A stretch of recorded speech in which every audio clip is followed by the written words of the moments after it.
말씀 묵상.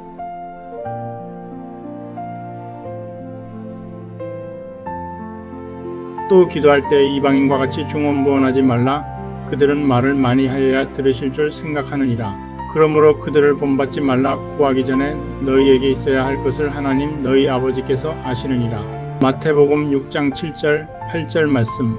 모든 종교는 각기 고유한 기도의 형식을 가지지만 기독교 신앙의 기도에는 반드시 고백적 요소가 포함되어야 합니다.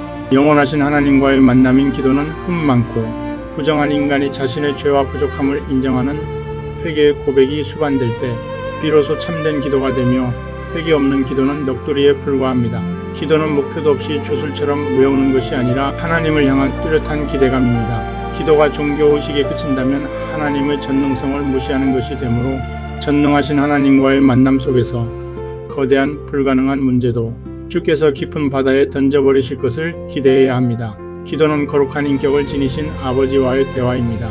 무인격체의 하나님이 아니시기에 그분의 뜻을 사랑하고 순종하려는 진실성이 없이는 대화가 막히게 됩니다.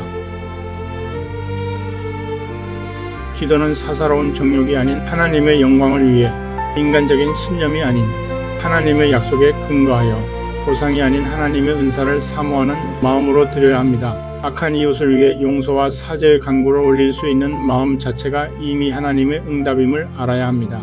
성도의 삶 전체가 하나님께 드리는 기도이니 이는 하나님과 더욱 친밀한 관계를 유지해줍니다. 진실한 기도는 성령님의 도우심을 힘입어 안으로는 평화, 희망, 기쁨을 누리게 하고 밖으로는 봉사, 인내, 담대한 신앙을 얻어 사탄과의 영적 전쟁에서 승리하게 합니다.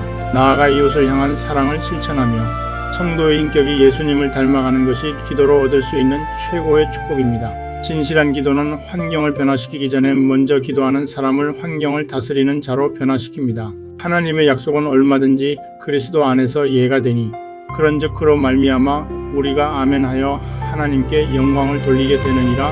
고린도후서 1장 20절 말씀.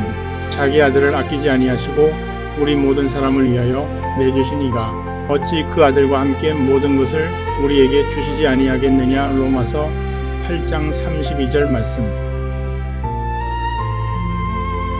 여호와 샬롬.